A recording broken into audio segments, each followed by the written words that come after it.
Hello and welcome to On Track GP with myself and Joe. We've got a lot to dissect after yesterday's Grand Prix in Australia. Yeah. I mean, we are not shy of talking points. Nope. I don't even know where to start, Joe. Oh God. Should we start at the front of the grid? Get the boring stuff over and done with. Yeah, go on then. Let's start at the front of the grid. We'll talk about the drama in due course. But the front of the grid, another win for Verstappen. That's 2 out of 3. Three podiums for him so far anyway. Brilliant. And once he got his nose in front, he was out of sight. And it was only really at the end where we then had to have all the drama and effectively restart the race twice. Yeah, I mean, he had a little bit of trouble early on, getting overtaken by the Mercedes, but then helped a little bit by the red flag. And then, as you said, he got his nose in front, and then just nobody can keep up with him. It was a great track for the Red Bull, and once again, amazing car, amazing driver, and unmatched basically. I mean, I saw an interesting quote from George Russell earlier today, and he said that he actually thinks that Red Bull are embarrassed of the car in terms of like how much power and how good the car is, that they're actually holding back. Whether or not that's true, I don't know. Yeah. I can't imagine Max Verstappen holding back if he knows the full power of the car. Yeah. But I think there may be a little bit of salt there from Mercedes, and especially after what happened to George yesterday. Well, it's funny that you say they're a bit salty, but like the car's not as good. There's nothing. They can't be salty. The engineers and the design team, and they haven't done as good a job as Red Bull. So that's the stats don't lie. Yeah, stats don't lie. Race wins don't lie either. But let's talk about Mercedes because, of course, they started strong, didn't they? They, as you mentioned, Verstappen didn't get off to a great start. George was right there, kind of took the lead. It was Russell and Hamilton and Verstappen in third. And I hate to say it, but I think from a strategic point of view for Mercedes, they really let the side down yesterday, especially George. Oh, man, so painful where the Albon crashes out. We get the yellow flag, which should have been a red flag straight away, by the way, because of the velocity of the crash. But anyway, get the yellow flag, and Mercedes and Ferrari jump the gun. They don't expect it to go red. They pit their drivers. They change the tires. I don't get how they couldn't expect that to go red. I mean, Albon's car was literally still half on the lane. Like, I don't get it.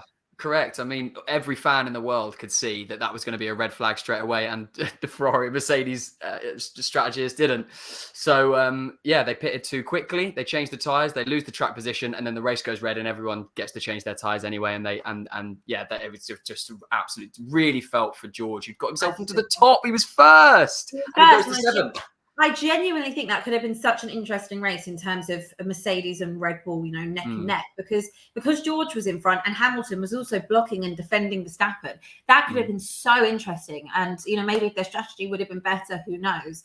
But Hamilton did pick up P2, which is good for them, especially in terms of drivers and constructors. It gets them going a little bit. The car does look a little bit more reliable. They mentioned on the Saturday in qualifying that they were surprised by actually how competitive the car had been. None of them can understand why the car was now faster and more competitive, but clearly, if it was. Yeah, it was great. They had a fantastic weekend with, brilliant. Fantastic speed, good, particularly good drive from Lewis Hamilton. I think that's the main point, really, is that he just had a fantastic weekend. And it's funny that they say they weren't expecting, you think the amount of data that we have in Formula One is all about data. And they went, we weren't expecting it to be quick. What data were you looking at then? Where'd that come from? Maybe they're just so used to having this car that is, just not up to par, that they were so surprised that they managed to be really good during qualifying. Yeah, it's great for them, though. Great to see. I would have been interesting to see, had the Magnussen incident not have happened, Alonso was gaining on Hamilton, and I would have been interested if we did get to a proper race finish, if Alonso would have capitalized potentially and closed that gap. Well, we heard Alonso talking earlier in the race. He goes, look, I think I'm just going to leave this gap, not get in the dirty air and wait to the end of the race and then push on, because I think the Mercedes has higher deg than our car, the Aston Martin. And he didn't, as exactly you said, Abby, he didn't get a chance to do that. So I think it would have been very tight. We could have been for a really close pipped race finish. Yeah, we were. But it was an unbelievable end to the race. We will talk about that shortly, but I want to talk about Aston Martin and Lance Stroll and, of course, Alonso. Another podium for Alonso, having a great campaign so far. Yeah. Lance Stroll up to fourth as well. So Aston couldn't have really had a better weekend. Yeah, 3-4 for Aston Martin. We'll talk about the how much they deserved that later on.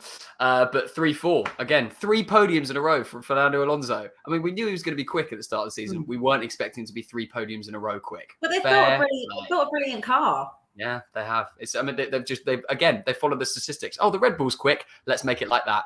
Oh, yeah. Oh, it's quick. There you go. It's easy as that.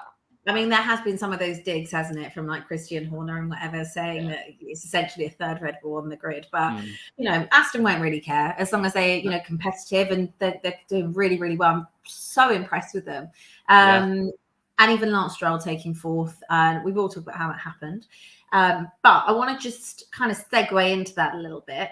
Mm-hmm. Of course, I mean, if you didn't watch the race, you need to go back and watch it. But if you did watch it, you'll know what happened. Kevin Magnussen, tyre incident, again, was a yellow flag. Don't know how they thought that was a yellow flag. It should have been a red straight away. Yep. So a very interesting article from planetf1.com, who, just the long and short of it, from their own conclusion, are saying that why have they said it's a yellow flag when it's clearly a red flag? Both the Albon incident, both the Magnussen incident. Why have they done that? Is it to kind of get it to a point in time for viewership? Is that what they're doing, delaying the race? Very interesting. Yeah, and is there that this sort of hangover from Abu Dhabi as well is the other thing where they didn't red flag the race and they kept the safety car and then unlapped the lap cars. There's still all of that. I mean, the FIA are under so much pressure and scrutiny from everybody because it feels like for the first time in a long time, fans or there are so many more fans of the sport now being brought in by Drive to Survive. And suddenly every fan is an expert. Myself included, I suddenly think I'm an expert because I've been watching F1 for, like 6 years or whatever. But they're under so much scrutiny now from fans that I think they're being rushed into decisions and ultimately making the wrong decisions. And we'll talk more about that in a minute, I'm sure. Yeah, I totally agree with you. But it is one of those things that, I mean, unless you were like us, the mentalists who were up at, 3:30 a.m. to be in the studio for 5, the race was gone before anyone woke up on a Sunday morning, unless you were that side of the world. So it's an interesting and compelling argument, that article. So you should check that article out. It's on planetf1.com. Yeah, very interesting. Because of that incident with Kevin Magnussen, it basically meant that carnage just absolutely happened. And I think, thinking back on it, I understand that you want to have those two laps and being competitive and it's like all out war. But essentially, look at the damage it caused. Yeah, it's absolutely. I mean, insane. That he I think it was just almost tiredness. Kevin Magnussen. It was just lazy driving. He hits the wall, the wheel comes off, and there's just debris everywhere instantly, like completely everywhere. And as you say, should be red flag straight away. And then what happened after that, particularly poor my boy Carlos Sainz, who felt like he is the biggest victim out of everybody here once the race restarts. It was just, very messy end to the race, really. Very, very messy end to the race. And of course, that cost him finishing either P3 or P4, essentially, Sainz.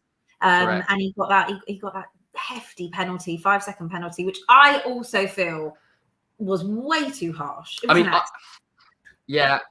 So here's the thing. Here's where I stand on this. I think, number one, there's an argument that he should not have got a penalty at all because that lap essentially was deleted. You get a penalty if you affect somebody else's race. And Fernando Alonso's race wasn't affected. It was reinstated into P3 and carried on. So there's an argument there should be no penalty at all. Okay. But he does get a penalty. Now, the severity of penalties varies on how big or how wrongdoing the driver, how much wrongdoing the driver has done. And a normal 5-second penalty will knock a driver down, maybe 1 place, maybe 2 if it's incredibly close. But because we were restarting under a safety car, 5-second penalty means that he goes from 4th, 12 points. By the way, 12 points to Ferrari at this point in the season is huge, to nil point, nothing, absolutely nothing. And you heard him crying in the car. But, and I don't do this often, Abby, but I am actually going to back up the FIA because I don't think they had a choice. They couldn't ask him to give the position back because you're not allowed to overtake under a safety car. And we only had 1 lap of racing. So they wouldn't have been able to overtake him. They let Fernando Alonso overtake back into 3rd and keep Carlos in 4th. They weren't allowed to do that.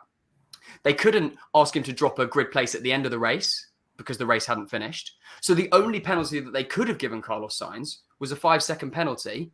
But the 5-second penalty means he loses 8 positions in the race and 0 points.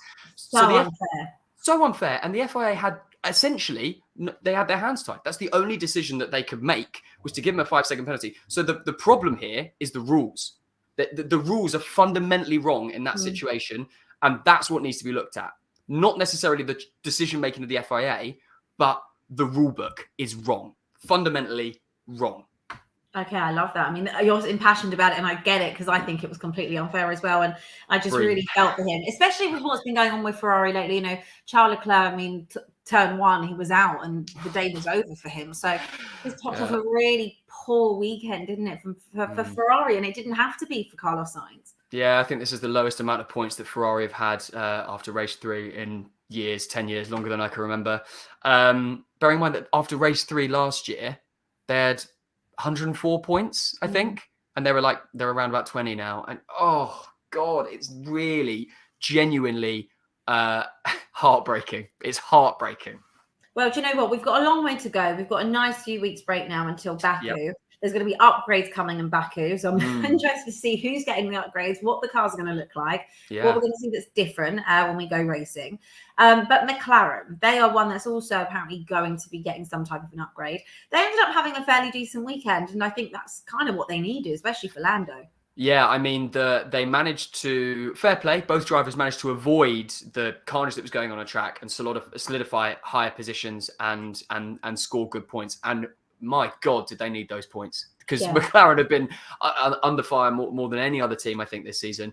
Zach Brown will be, praying to the F1 gods, thanking them that they managed to score those points and take a little bit of the pressure off. And as you say, they've got a big upgrade coming, apparently, for Azerbaijan. So it'll be interesting to see what that affects for their race pace, because they did a good race. Lando Norris did a good job up until the carnage. Oscar Piastri, not so much. But then, to be honest, I think they got pretty lucky. Maybe they deserved a bit of luck, but they got some points on the board. That's all that matters for them. There was a lot of luck. I mean, Piastri at home race came in 8th in the end. Nico Hülkenberg at one point was 4th. He ended up being 7th.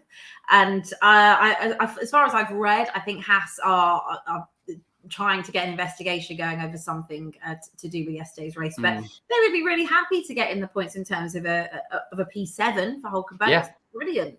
Yeah, absolutely. Yeah, and he's had a couple of years off the sport, so he'll be very glad to be in and about the points and looking to push on from that for sure. Yeah, he's looked competitive since coming back in terms of a Haas. Like, it's not something you'd expect. So I'm here for it. And also having a look, and I'm just having a look at everything that happened yesterday. And in terms of Alpine, I mean, Pierre Gasly. I mean, you're 5th. You're going to get in the points. A really great finish. One of your first races in terms of an Alpine. Really setting the tone. To get taken out by your own teammate. I mean, I think it was 6 of one and half a dozen of the other when I watched the replay. I don't think Gasly knew that Ocon was there. But I mean, in the blink of an eye, gone. Both of you. Yeah, it's just really, really tough for them because they wanted to be 4th, the 4th quickest team this season. Yeah. And we, in terms of that midfield, but Aston Martin have shot themselves up and maybe Ferrari have dropped back.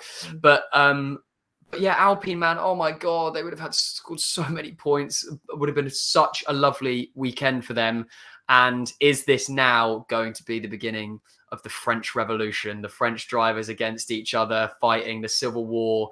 It's going to be very, very interesting to see how these two deal with that, and if this could be the spark of that argument and fighting throughout the season that I think a lot of people are expecting. Yeah, absolutely. Yuki Tsunoda, he almost broke a record yesterday, but he clawed himself back. He didn't make it. He finished in 10th, so the record goes on. And I feel so great. Really good Yuki Tsunoda scoring a point, but I feel so sad for him. He's another victim of this. He managed to dodge all that carnage and get up to 4th. The dude was 4th, and then they cancelled the lap and he's back down and he scores a point, which is good for him under the safety car. But I mean, imagine if he'd taken home 12 points for AlphaTauri yesterday and they had that lap had counted. It's really, I mean, there's a lot of winners like McLaren from what happened at the end, and there's a lot of losers in Carlos Sainz and unfortunately Yuki Tsunoda is one of those, a victim as well. Yeah, I agree. But I have to say, from an Alfa Romeo standpoint, they were not having a particularly good race. And they ended up in the points. Zhou Guanyu in 9th and Bottas 11th. And they were so far off of it. They I think at one point Bottas was bottom of the grid. Yeah. I mean, he did. I think he started from the 20th or 19th, and yeah, Joe getting a couple of points there is nice for them. They needed that. They needed something to be happy about. And again, just it's kind of just how it all fell. I mean, eight cars didn't finish the race, so only 2 cars that were on the track didn't score points. So it's a lot of teams have benefited from that.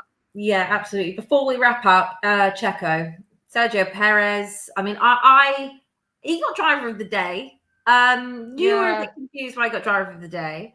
I was kind of surprised by it, because if it was the other way round, we saw Max come from 15th to 2nd and not get driver of the day, and we saw Checo come from 20th to, where did he finish in the end? Was it 5th? He ended up finishing 5th. Yeah, 5th. So essentially the same amount of overtakes, and him getting driver of the day again and not Max. So I think Max had a better race to stay out of the drama. There's also a massive argument for Lewis Hamilton being driver of the day, and I think if you and I were put in a Red Bull with a rocket on the back of it, I think we could overtake a Williams or a Haas at the back of the grid. I'm kidding, of course. But I think there were other arguments for driver of the day, and I would have said that Max winning the race or Lewis coming 2nd were maybe more deserving for driver of the day. But that's just my opinion. Don't shoot me, Checo fans. I'm a big Checo fan, so I'm happy with what driver of the day, because I think from starting at the back of the grid literally in the pit lane, to get himself to 5th was a pretty good achievement. He didn't have a right to really get in the points in terms of that. Had it been a regular race, no. But I guess, even so, at one point he dropped from being 5th to 10th. They had reinstated that. So he did also get, it took him ages to get past Gasly, absolutely ages. So it's not like he flew through everything. I think there were other shouts. That's all I'm saying. Yeah, I think definitely last time out, Max definitely should have got that. It was quite some feat. But anyway, nevertheless, it was a Red Bull win once again. Hamilton on the podium for Mercedes and Alonso P3. I'm very excited for Baku, but now we've got 3 weeks to basically just chill and think about all these upgrades that are coming. I get excited. I don't know about you. I'm going to be playing a lot of the F1 game on my Xbox like a nerd, and I can't wait. It's the only thing that's going to keep me going up until the next race in 3 weeks' time. Yeah, we should do it together, and then I can just DRS you on my Red Bull. Yeah, I think, but if I'm in a Ferrari and you're in a Red Bull, I don't think I stand much chance, do I? And also, you're probably better than me at the game. So that's the other thing. Quite possibly. Well, that is everything for today's wrap-up of the Australian Grand Prix on track GP. We'll be back in the next few weeks with all your content and coverage leading up to Baku. But until then, enjoy